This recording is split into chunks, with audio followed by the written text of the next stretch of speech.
this veil between what we call life and what we call afterlife has over the decades thinned and thinned and thinned. And I have been so touched by the literally hundreds of emails that we have received from people from, I think, 20, 25 different countries who ordered our book, read our book, and then wanted to share their experiences of communicating through the veil with their loved ones, because in their lives, there was really nobody that if they could talk to who didn't think that they were several tacos short of a combination plate, right?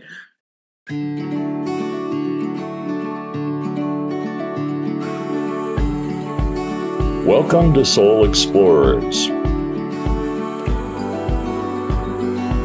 with your hosts, Gary Langley and Sally Taylor.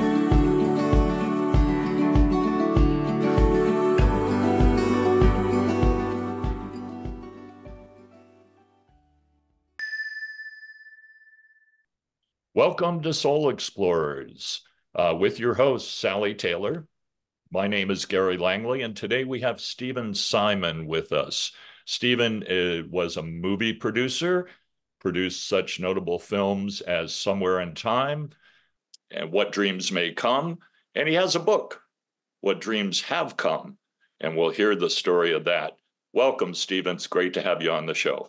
Thank you so much, Gary. And I have to tell you, there is a joke. You have a face that was made for radio, right? But that's not what I'm about to say. You have such a great voice. Oh my goodness gracious. I mean, you may have missed your calling doing voiceovers, because you would have been in high demand. Well, thank you. I actually did work in radio in the 1980s. Did you really? I did. And you have a deeply resonant voice. Yeah, I can't take credit for it, but thank you for the compliment. I appreciate it. But anyway, it's great to be with you guys. Stephen, tell us a little of your backstory for some that may not know about your communications with Lauren, and we'll just let you run with it, and we'll interject with some questions as they come up. Maybe as far as my spiritual journey is concerned, I should go back farther than Lauren, because I really, looking back on my life, I'm going to be 78 this year. Looking back on my life, I realized that part of the reason that I came to this life, the primary reason, was to have the 13 plus years that I had with Lauren. And there were other reasons too, and spirituality wound up being a big one. My father, my birth father, was a producer and a director in the 40s. He made movies with Abbott and Costello and Red Skelton, and a lot of people that anybody under 50 today doesn't even know who you're talking about, right? Like, really? Paul McCartney was in a group of before Wings? That's, and I understand that. But my dad died very suddenly when I was just before my 5th birthday, and my mother remarried another film producer. So there's no question that I came here to be in the film industry. And my first experience with spirituality was when I was about 6 or 7, because I was very aware that there was what I would say to my mother and to my stepfather, who were initially horrified by it, that there was a man in my wall at night. And they were like, "Are you scared?" And I'm like, "No, I love him. He's great. I mean, he's wonderful. I love having him here." And it wasn't until decades later that I realized that was my dad, who didn't want me to feel alone. So I was drawn to spirituality. And when I grew up, I loved movies from the 40s like Lost Horizon, The Ghost and Mrs. Muir, Portrait of Jenny, those kinds of movies. It's a Wonderful Life. I knew I was going to wind up being in the film industry. And, I came into it, obviously, in a family, so it made it a lot easier for me. And eventually, I was a lawyer for a short period of time. Don't hold it against me, please. I don't have to go to meetings anymore, so I've kind of gotten out of that. And eventually, I read this book called Bid Time Return by a great author named Richard Matheson, who had written The Incredible Shrinking Man and a whole bunch of other things, a lot of Twilight Zone episodes. And I read this book and I thought, that's it. I got to get into the film industry. So I went and begged for a job from a great producer named Ray Stark, who had made Funny Girl and Funny Lady and actually discovered Barbra Streisand for film. And he gave me a job. And the first thing I did was got a hold of the agent for Richard Matheson, said, I need to meet your client. We had lunch together. And I said, I want to make this book into a film, but I'm just getting in the industry. I have no clue how to produce a film. Will you just hang in there with me and let me produce this when I figure out how to do that? And he was so bemused by it. He said, that's the best offer I ever had. We shook hands, and 3 years later, that became Somewhere in Time. When we were prepping Somewhere in Time, Richard gave me the galleys for his next book, which wound up being What Dreams May Come. And I remember vividly saying to Richard, well, I promise you it won't take me 3 years to get this one made. And I did not break my promise. It took 20. And that journey was extraordinary for me, which we can talk about a little bit. After Dreams, I really had to get out of Hollywood because they don't like making spiritual movies there. That's just not what they do, for a lot of different reasons, which we don't have to go into detail with. And I had become dear friends with a man named Neale Donald Walsch, who wrote the Conversations with God books. And Neale said, Stephen, leave LA, come to Oregon, and you need to write a book about spiritual cinema. And I was like, Neale, you're the writer. I'm not. I've never written anything. And we argued about it. Finally, Neale said to me, Stephen, you are going to write this book. Do you want to argue with my source? And of course, I laughed and said, okay, all right, I'm not arguing with that source. So I wrote the book, which was called The Force Is With You. And it was all about spirituality in movies. He got it published through his imprint at Hampton Roads. And I moved to Oregon. And that is what led to making a movie out of Conversations with God, to making a little movie called Indigo. It led to us founding the Spiritual Cinema Circle, which we operated for 16 years and sent spiritual movies out. So my professional and personal life have all been about spirituality and entertainment. I met Lauren, which is, I always said to Neale afterwards, I love you, buddy, but I thought you were the reason I moved to Oregon, but Lauren was the real reason I moved to Oregon, because I wouldn't have found her if I hadn't moved here. Lauren and I met in 2003 in November 11th to be exact. And there was a screening of What Dreams May Come in a retro theater in Oregon, in a suburb. And it's a story about how we both wound up in that theater, which is not important for this moment. But what is important is that when I walked in and I was talking to some people, I saw her from the back, and I was so drawn to her, and I thought, I need to meet this woman. Well, she turned around, and we literally, now it seemed to both of us when we talked later, it seemed like we both just stood there for 2 or 3 minutes and stared at each other. It was probably 20 seconds or maybe less. But I remember looking in her eyes and thinking, oh, there she is. We did it. Oh my goodness, there she is. She thought the exact same thing. And she went home that night and called a close friend of hers and said, I just met my guy. We were so connected on a spiritual level from the minute we saw each other. A couple of years later, we got married, and that began the magical part of our lives together. Lauren was and still is a deeply spiritual person. She was a therapist when she was physical. She and I talked a lot about our beliefs about spirituality, which were completely aligned, how our higher selves must have had an extraordinary time getting us to this little theater in Gresham, Oregon, where we had never, either one of us had ever been before. We agreed that our guides all deserved a vacation in Hawaii for being able to figure that one out. And we fell madly in love from the minute we saw each other. We remembered each other. And Lauren was also quite a channel. And Lauren took us back to lifetimes that we had. And, I know this kind of freaks some people out, but I mean, we're talking about millennia. how many different lifetimes we had shared. Not every lifetime, but a lot. And we talked a lot about what would happen when we transitioned to the other side. We both consciously thought that that would be me first because I was 17 years older than Lauren. We thought it was going to be me. But there were moments in the last year of Lauren's life, that one in particular, where she said to me, honey, we need to design our afterlife together. And I'm going to go into trance, but I want you to write it all down. And I'm like, okay, I did. And it was very specific and very detailed.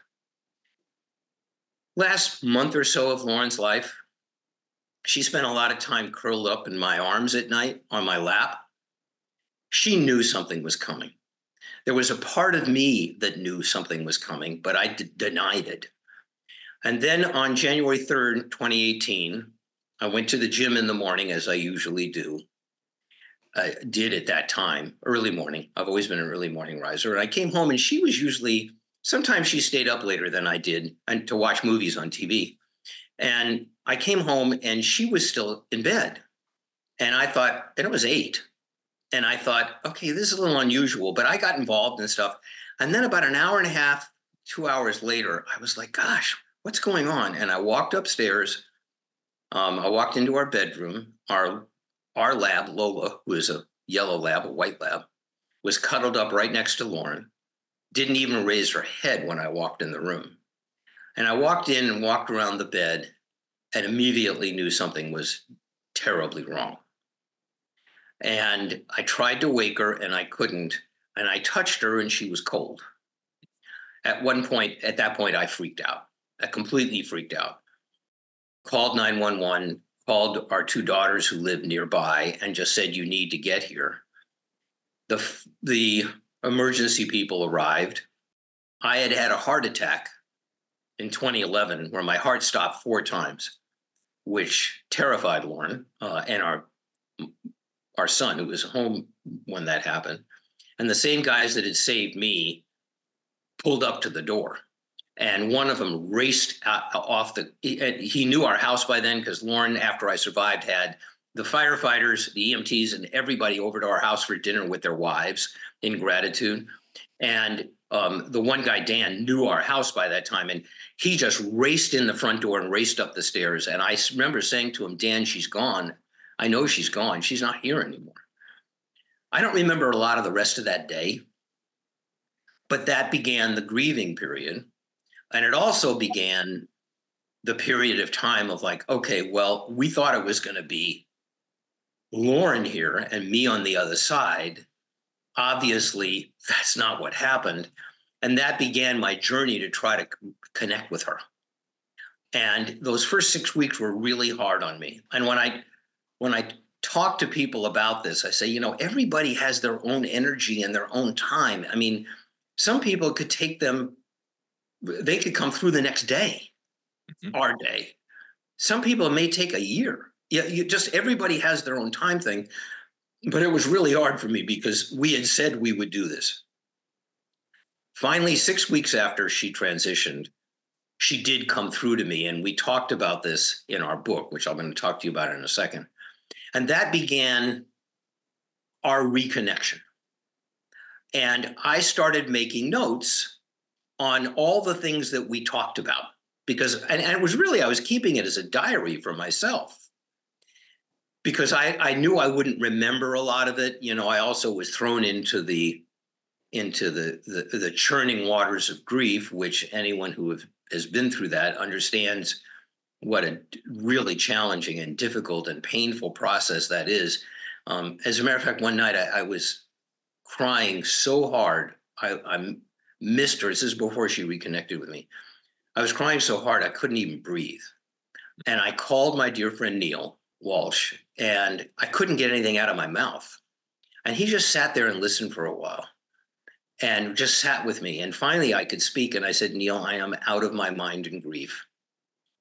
And he said, good, in his typical, inimitable, wonderful way. Good. And I'm like, what? What do you mean good? He said, you need to be out of your mind and in your heart now, Stephen. That's what this is about. You need to be in your heart. That helped. Finally, Lauren did find a way to get in touch with me, and I'm not going to go through the details because I've already talked a long time about this, but it's in our book. And we started having these conversations. About 8 months later, and I'm getting to the end of this journey, about 8 months later, I went to visit Neale and his wife, Em, in Ashland, where I had lived when I met Lauren. Lauren lived outside of Portland, which is where I live now, Portland, Oregon. And I went down to see Neale. And I told Neale about all of the things that were going on. So we're sitting at dinner, and I'm facing the windows of a restaurant where we always used to have dinner when I lived in Ashland. Neale and Em are sitting across from me. It's important for everybody to know that Ashland was in a drought. They hadn't had any measurable rain in months. So we're sitting talking to each other, and he said, "So what are you doing?" And I said, "Well, I got to tell you, because maybe I'm just mimicking you, but I have so many yellow pads full of notes about our conversations that I'm beginning to think this is a book." At the minute I said that, there was a lightning strike outside the window. Everybody turned around and looked. This is the end of September of 2018. And we all three of us were a little startled. And he said, "And I know the name of I know your title." And I said, "What?" And he said, "What Dreams Have Come." Another lightning strike. So all in all, we had about 5 of them, because I was like, "Oh, I think I'm supposed to write this with Lauren." Okay, another lightning strike. And then we just spent the rest of the night talking to each other about we sure as heck weren't in Kansas anymore, and what an extraordinary thing. And I went home, and when I connected with Lauren, she said, "Honey, you know, that wasn't me. I can't do that." That's not, I can't do that. But that certainly was the universe telling you that this is the next thing to do. And I'm all for it. Let's write the book together. And we did. And it was published. And that is a long-winded answer to how did I come to this?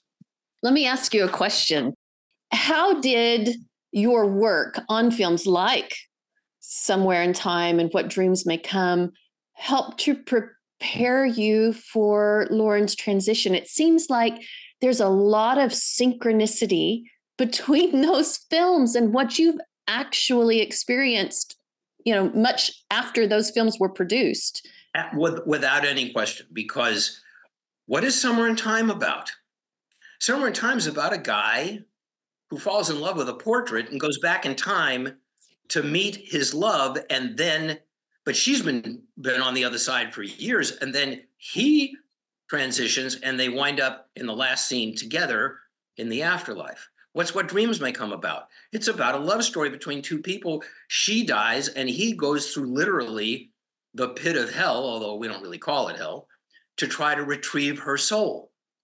And as I said, I think in the foreword that we did to the book, the very first part of it, it was like life was imitating art, which was imitating life. So obviously, those movies were, for me, a preview of what was to come that helped me prepare myself for that. And it helped Lauren prepare her. And we were just, when Lauren was 17, she was such a fan of Somewhere in Time. She had her boyfriend at that time take her to Mackinac Island, where we shot Somewhere in Time, so that she could be around it. She felt connected to all of that throughout her life and throughout my life. So yes, it definitely prepared me as best it could that, okay, this is the next part of my journey here, and Lauren on the other side, of us being able to open up a vista for people, that this veil between what we call life and what we call afterlife has over the decades thinned and thinned and thinned. And I have been so touched by the literally hundreds of emails that we have received from people from, I think, 20, 25 different countries who ordered our book, read our book, and then wanted to share their experiences of communicating through the veil with their loved ones, because in their lives, there was really nobody that if they could talk to who didn't think that they were several tacos short of a combination plate, right? So it prepared me for all of this. And Lauren is there with me all the time. People ask me, well, how do you communicate? And this is a little difficult to explain it's one of the things you have to experience. But when Lauren first came through to me, I did not hear her voice in here. Lauren's physical remains had been cremated. I couldn't physically hear her voice. I heard it in my heart. I heard her words. I felt her words in my heart. It is the only way that I can describe it. And when we have conversations, which are basically almost every day, and I would almost say it is every day, but it isn't every day, but it's most days, and sometimes various times during the day, I speak. I know, and I know people who are going through this experience have experienced their own piece of this. There is a tell, which I'm not going to specify because I never have and I never will. There is a tell for me when Lauren is present, when her spirit is present. I always know she's here. Now, she has said to me, you always know when I want you to know that I'm there. But when I'm just checking in with you to see how you're doing, I don't make myself known. So sometimes you're not aware of it, but I do check in with you. And one of the things that Lauren told me once we started this communication is she said, I promise you that at least once every day I will check in with you. At least once. And she said, that's your day. That's not my day. That's your day. Once of every one of your days. And she has. And it is incredibly comforting for me. Yes, there are people in my family who really think, I've gone around the bend. And I understand that. I don't talk about this with people just in the general public because it makes people feel uncomfortable. But for those who have experienced this, you know what I'm talking about. And this is one of the major reasons we wrote the book, is to say to people, you're not alone. This is why we've received all of these emails. In the book, I actually put my email in the book so that people can get in touch with me. And I will tell anybody that does get the book that wants to be in touch with me, what I promised everybody else. No one has access to those emails except me. No one. And no one will ever read them again. There are specific instructions with our webmaster that when the time comes that I do rejoin Lauren, he has to wipe everything out. And because I don't want them laying around, I want people to feel that they can actually talk to me about this. And it's just so encouraging to see how people are having this experience all over the world. Yes. And Stephen, I wanted to, I had a thought the other night. I heard a statistic. People often say you've gone round the bend when you're talking to disembodied people. So they did a survey of who actually is the bulk of the number of people hearing from somebody in the afterlife. And it was the more educated people that were actually getting communications. They weren't crazy people. They weren't people on medications. It was actually very educated people. And quite a bit, I was just recently on with some mediums who are getting communications from Robin Williams. He's a big communicator from the other side. Yes, he certainly is. I have heard that from other people as well. And Yes. he said that What Dreams May Come actually changed something in him. That film had a strong impact on him. So would you care to comment on that at all? Or I have to say I have not heard that. And our family says, Dad cries at card tricks. Which is true. That really touches me because that movie was not easy on Robin. It wasn't easy on Robin. It wasn't easy on Annabella. It was really not easy on Annabella, who played his wife. For those of who have seen What Dreams May Come, when Robin did the scene where he did the eulogy for his two kids who had died in a car accident, and there were two coffins in a church, and he got up to go to the lectern to give the eulogy. When Robin did that scene, he took pictures of his own children to the lectern with him. And that's how he found the emotion to do it. And I just read that his daughter said that Dreams is her favorite movie of his because who he was in Dreams was the way she remembers him and the way she wants to remember him. And I know someone who had saw Robin someplace and Robin knew that we were mutual friends. This other person said, you have to tell him that, and this is many years ago, that What Dreams May Come is Prince's favorite movie of all time. And he said, I can't tell you how many people come up to me and tell me that. So I know that Dreams had a big impact on Robin, and I'm glad, because nobody deserves to transition the way he did. I mean, he was, he had Lewy body dementia, which is one of the worst things that you can have. And he really lost all sense of where he was, who he was, and everything else like that. And now that he is on the other side, and he knows how accurate in many ways what we did was, I'm so happy to hear that, Gary. Thank you. That's way cool. I have heard from people that they've been in touch with Robin. I have not heard from Robin, but I'm really glad to hear that other people have. Yeah, he's been quite busy, and I hear people speak about him all the time, having come through. And I've even experienced something myself. And while I was in the UK, and maybe we'll talk about that another time, but he has been a very active individual from the other side, in my mind, doing this same work. Proving that life continues. Yeah. I'm so glad to hear that. That touches me. So thank you guys for sharing that with me. Absolutely. And so I have another question for you. And I'm kind of going back to this synchronicities between the films you've made and your own experiences. So it's not lost on me the visual metaphors and symbols that occur in some of these things. For example, a boat was very significant, or boats in general, in What Dreams May Come. And you talk about a boat being very important to the times that you were learning and beginning to communicate with your sweet wife. Could you tell us a little bit about that? Well, that was the rowboat. Yes. That was really two very dear friends, Gay and Katie Hendricks, who are really extraordinary people who have counseled thousands and thousands of couples. Basically, they're both shrinks. They were marriage counselors and help people through things. They also spent a lot of time working on grief. And the day that Lauren transitioned, Gay was my business partner and close friend.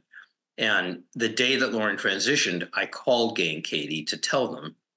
And Katie got on the phone and said, look, sweetie, you're in the rowboat now.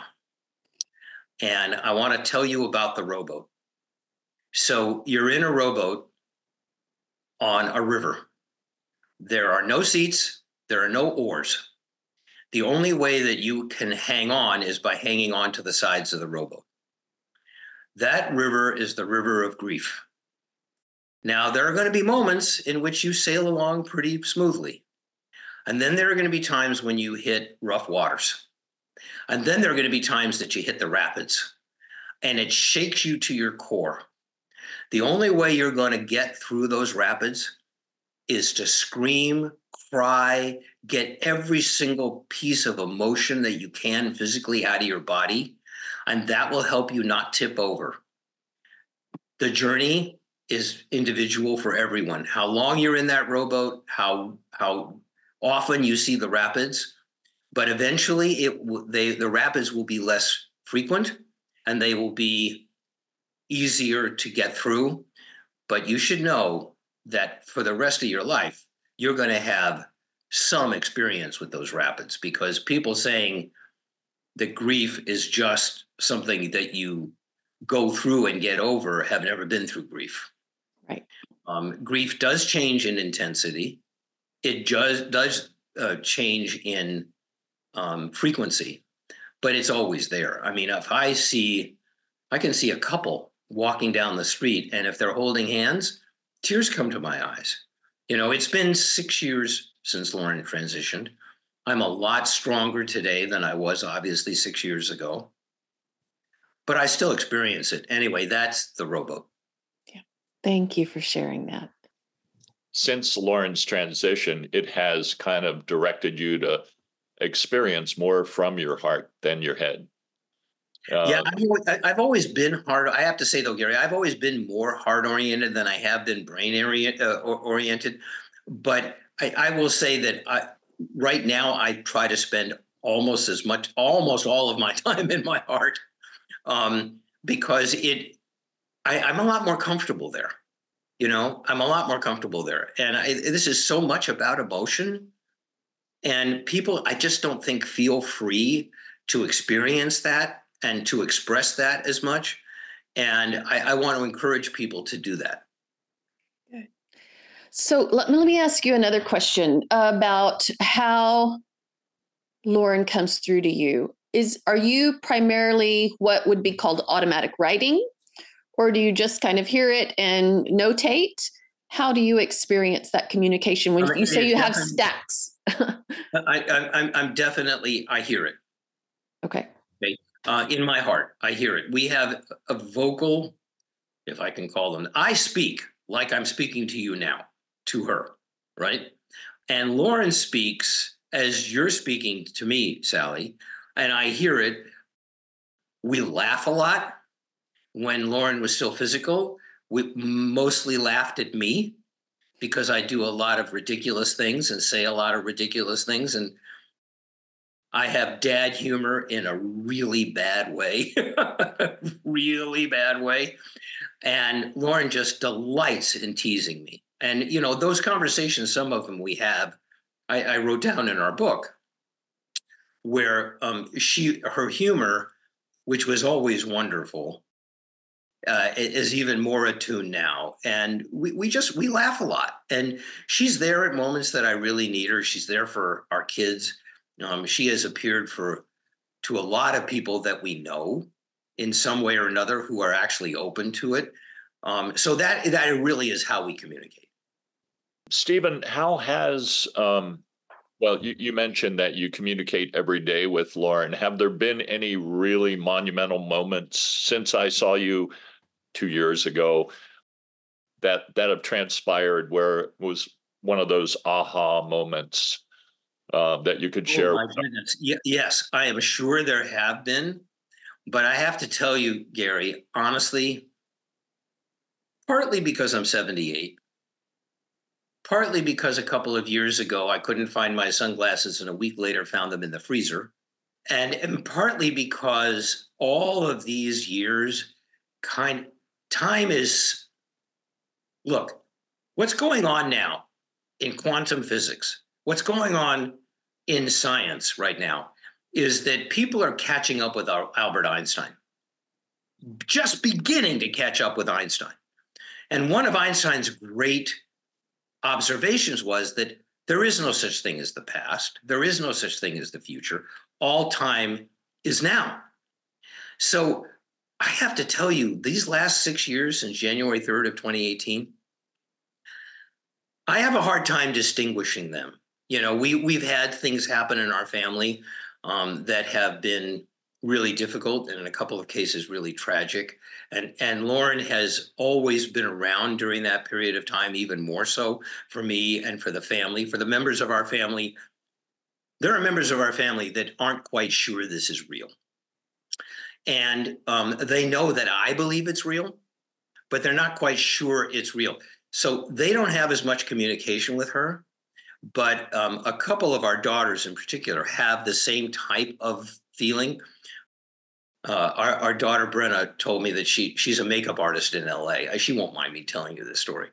And she was doing an all-night shoot in what was known in Hollywood to be a really haunted house. And Lauren, when Lauren was physical, loved scaring the kids. She would figure out ways to just, pop out and do stuff like that. And Brenna told me when she walked into that house that first night of shooting, the first thing she said was, "Not now, Mom." and Lauren let her be. but I can't tell you that I remember anything specific. I mean, there were a couple of things that I out of respect for the people that it happened to, I don't want to specify because I don't know if they would want me to talk about it publicly. But I can't remember anything in specific, Gary. Kind of everything is kind of there is no time. Okay. I get that. You know, I have the same issue.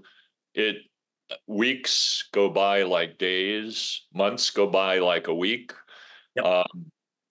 I'm not always sure where I am. So, And I think when you really get into this understanding that this consciousness that we have is eternal, that our consciousness never dies. Quantum physics has basically said exactly the same thing, that we don't die, that we do go on.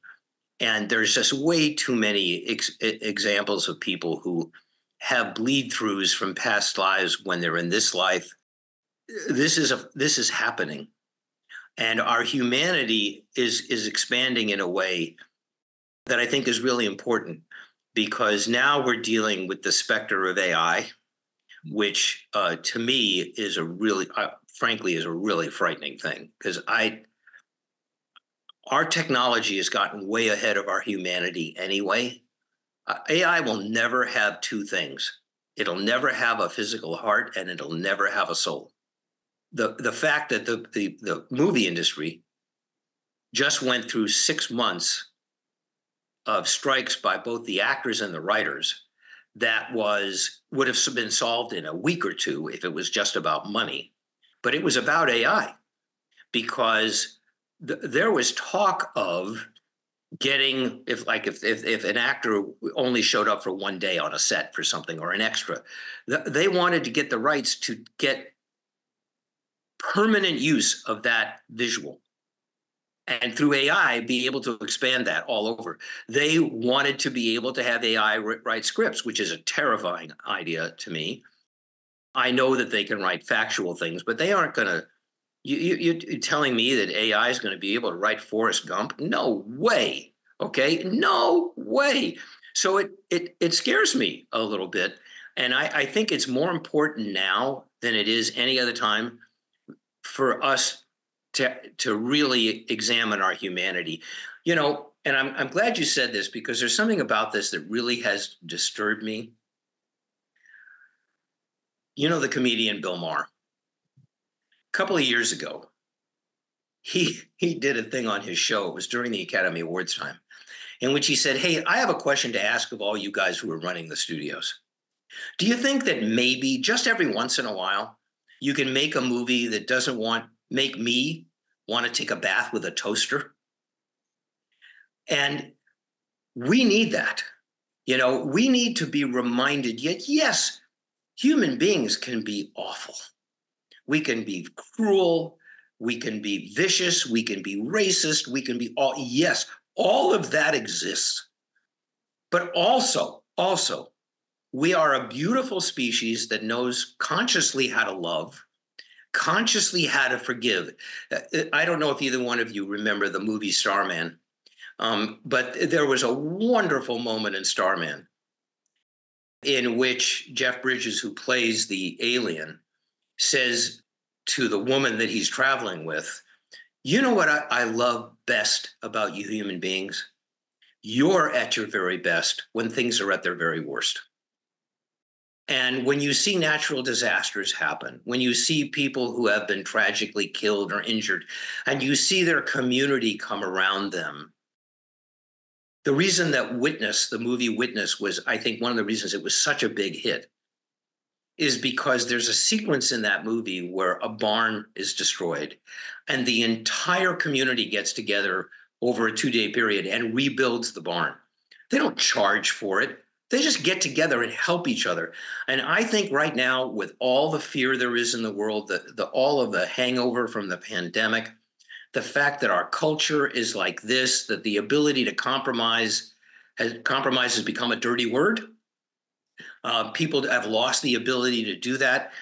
We need to be reminded that we can be a beautiful species too.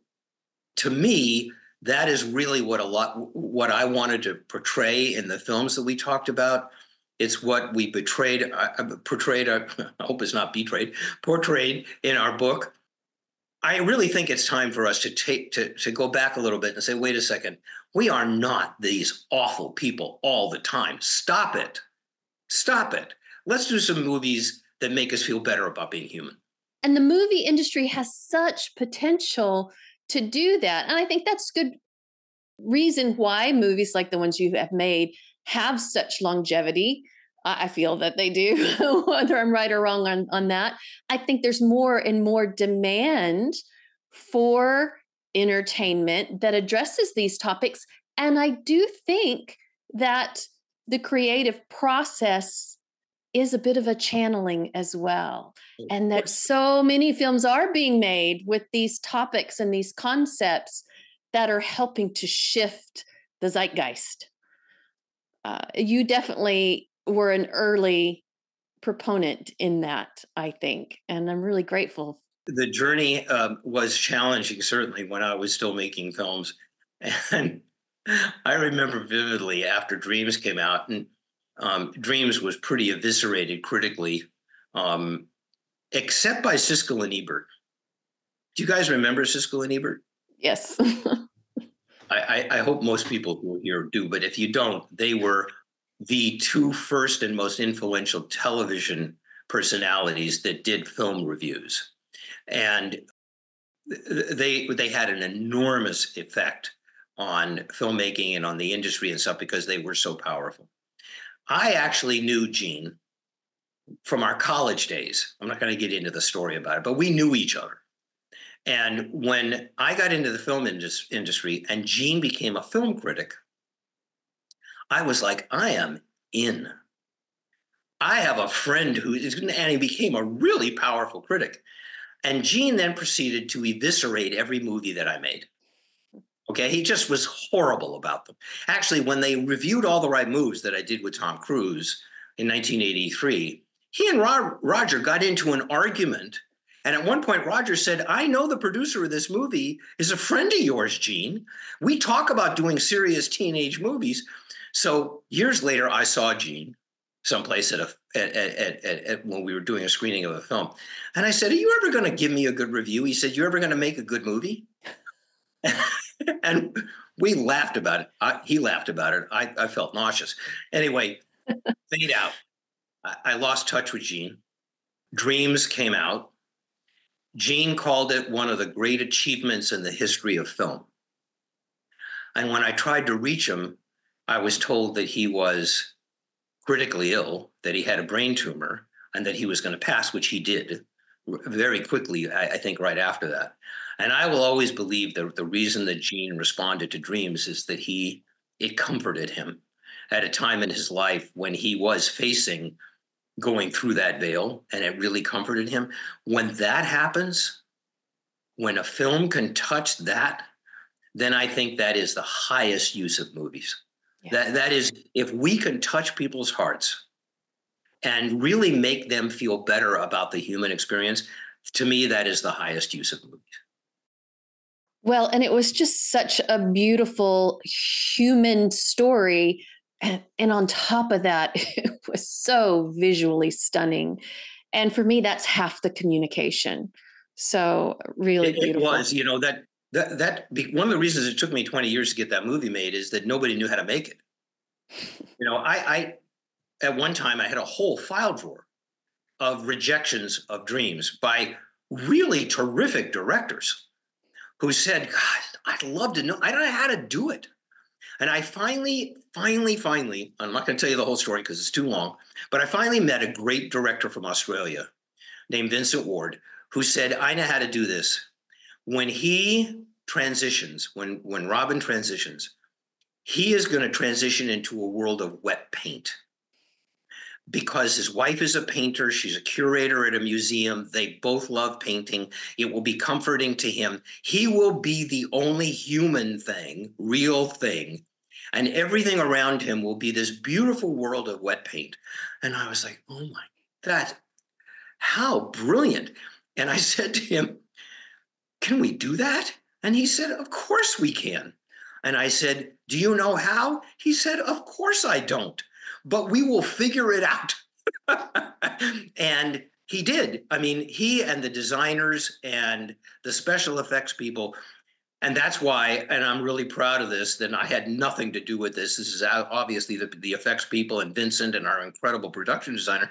That's why we won the Academy Award for Best Visual Effects that year, and why Eugenio's production design was nominated as well, because they created something on screen that I think really resonates with people as to, gosh, I hope it's like that. You know, I really hope it's like that. You remember a couple of years ago, I made the comment, it was someone's experience of the afterlife. Correct. Meaning this is not a template for what you're going to experience when you transition. And another thing I wanted to add. That's absolutely true. And I think I agreed with you then. I agree with you now. Yeah. And the other thing is, you know, I hear people all the time, gee, I wish I could communicate with my loved one on the other side. I'm on a lot of Zoom groups. I hear this often. And I always respond with, you can. Do you ask them? You have to ask them. They're not going to spin their wheels just trying to get through to you if you're not paying attention. Yeah, and they actually really kind of can't. Yeah. If you're not open to it, there's no way for them to bridge that gap. Right. So do you have anything to say on that? I mean, beyond. Well, when I do vividly remember you saying it was someone's experience of the afterlife, which I think is an incredibly important point to make, because Richard Matheson, who wrote the book for Somewhere in Time and the book for What Dreams May Come, had a plaque on his wall that he had duplicated and gave to me. And the plaque says, "That which you think becomes your world." That is true in life, and it is true in the afterlife. And if you listen to a lot of mediums, they will tell you that you experience the afterlife that you expect that you're going to experience. And everybody's is different. You know, this is not one size fits all. You know, what might be heaven for the Robin Williams character would be a nightmare for somebody else. It is, however, the way this is why Lauren said we have to design our afterlife together. And when she channeled that, it was so specific in so many different ways. I think that's very important. The other thing, and I want to say this because it's important to me, because there's so much suicide out in the world today, particularly with young people. Suicide was one of the more controversial aspects of dreams. When Annie takes her own life, in the book, her children are still alive. And we knew we couldn't do that because you can't create a character that leaves two children orphans. So we came up with the whole thing in the film about that. When Cuba comes to Robin and says that he can't communicate now with Annie because she's taken her own life, we went through such great pains to say, she's not in hell. No one, because even Robin says in the film, how can you do that to her? We're not doing anything. This is what she feels she needs for her soul right now. And and Robin's like, well, I have to find her. You know, I have to find her and I'm going to go to her. And he did. But there were a lot of people that read that what we were saying was that people who commit suicide go to hell. First of all, none of us involved in the making of the film even believe that hell exists. Spiritual teacher once said, the closest you're going to get to hell is high school. And I think those of us who went through that might really experience it. But we had people do that. I'll tell you one quick story. When the film first came out, I was at a party, and the host of the party, at one point, it was his birthday, said, hey, those of you who have seen What Dreams May Come, the producer's right over there. If you want to say something to him, you should, because he loved messing with his friends. And I thought, okay, great. So first person I see comes up to me, really nice, clean-cut young man in his early 20s, says, oh, I'm so glad I met somebody from the film, because I saw this with a friend of mine, and she said, you live in the LA area.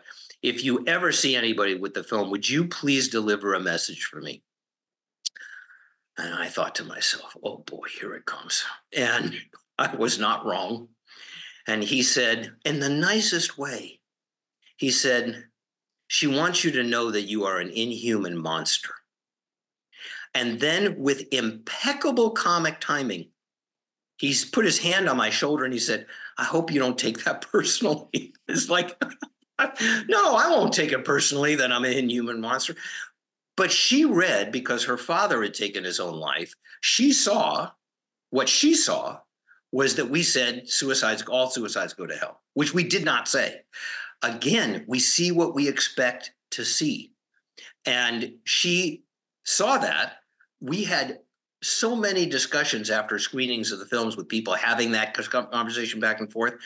And it's one of the things I actually regret about Dreams is that we didn't make that more clear to people, because it was certainly not our intent in any way to dishearten people that way. Right. Yeah. And I was going to say, Stephen, so having a son who transitioned by suicide, that movie is a challenge to watch for a little bit of that reason. But the reason that, at least at this stage in my journey, I completely understood what you were saying was because the fact was that she was rescued from her own internalized hell, if you want to call it that. But I agree, I don't believe in hell. And for the most part, I don't even necessarily believe that most suicides suffer even in the ways that the film shows, because I believe there's loving individuals waiting for them to arrive. This was a cinematic device. Right. It was storytelling. That we used so that we could tell a story literally about a man who goes through what seems like hell to help his wife retrieve her own soul. And it's a love story. It is absolutely a love story. Yeah. I'll tell you one more quick story about that. Sure.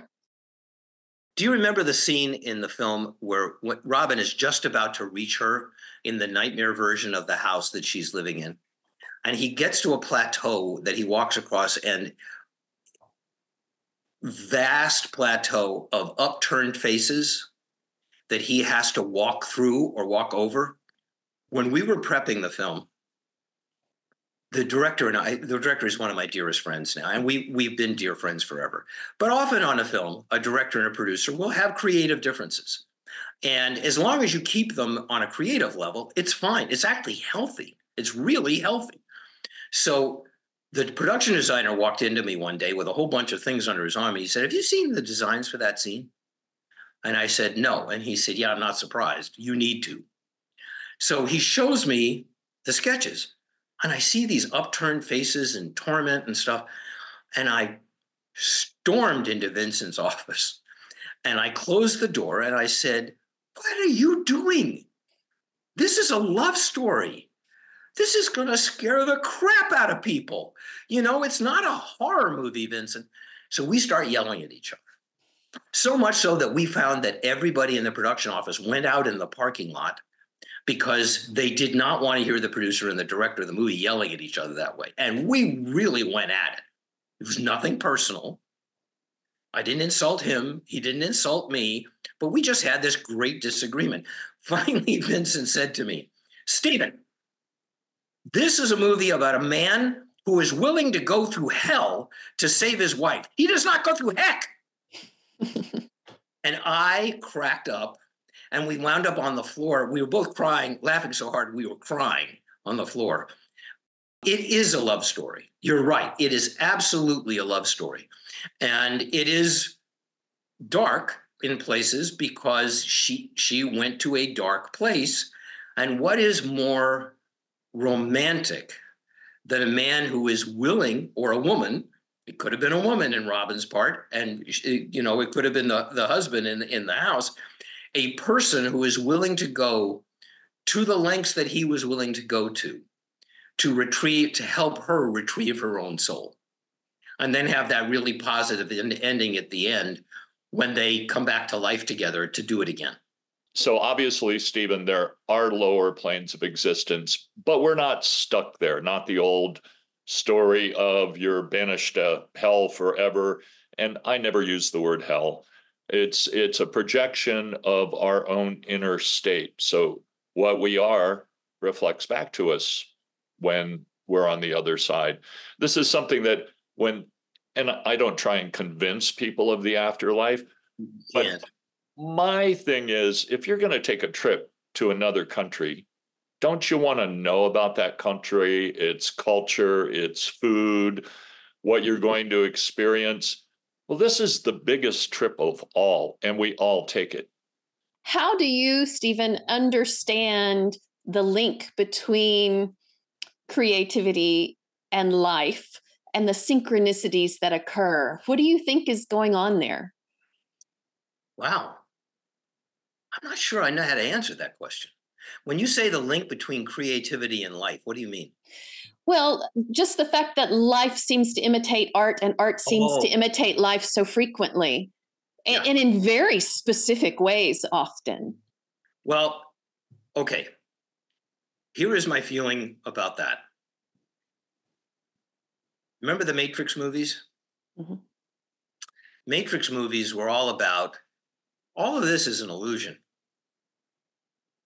But if you want to know what it's really like, take the red pill and we'll show you what it's like.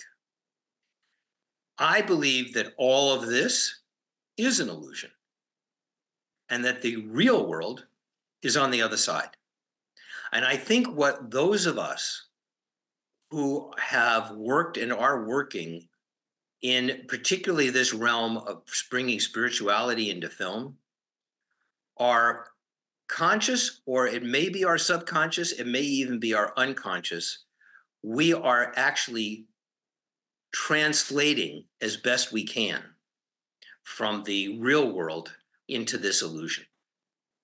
And that is what creativity is certainly in this arena is all about, which is giving people a glimpse of the eternal and hopefully have them respond to it. You know, Dreams was not a big hit by any stretch of the imagination, although we did over $100 million worldwide, so it's not cheap, but it was also very expensive to make. But people are passionate about it because they're connecting with it in a certain way. The same thing about Somewhere in Time. You know, people are passionate about it. We have this whole list of movies that we put at the end of the book that we loved watching together that a lot of people don't know about because these movies come and go. They are before their time. But, you know, there's a great movie called The Adjustment Bureau that if people haven't seen, they need to see because it's really about, well, all of this is really kind of an illusion, but there is a real world. There are people that are angels here to help you. And we're trying to figure out a way how we can actually be the stewards of our own lives, because right now we're not in some ways. There are so much creativity out there that there's a great movie called the 13th Floor that almost nobody's ever seen that is an amazing vision of what life here is really supposed to be really about and what life on the other side, that is the real life. There's so much magic. And you guys have really got me going today. As Shakespeare said, there are more things in heaven and earth than are dreamed of in your philosophy, Horatio. And boy, is that true. And I would like to add a caveat to what you said. Yes, I also agree with you that this is an illusion. I'll give a brief example. Science will tell us this table in front of me is a bunch of moving particles with a lot of space in between it, but we perceive a solid object. It is an illusion, but it's a very real experience. And really, what do we take with ourselves when we leave this plane of existence? Our experiences. Absolutely. Absolutely. I think that's a beautiful way to express it, Gary. I could not agree with you more. So, Stephen, would you have a last word, some advice you'd like to leave with the viewers before we wrap up the hour? Just want to let my heart speak about this. We're in an extraordinary time in our human existence on this planet. We may be about to really experience beings from other worlds. We may be on that brink. I personally think we are. And that's why the Air Force has now said, yeah, well, we have all these things and we don't know what they are. And pilots who are not exactly people who spend a lot of time smoking weed while they're in $40 million planes have said, they're not from here. We are redefining what death means. We're really beginning to realize all these things. We're in an extraordinary time in human events. So I would say, please keep your heart open.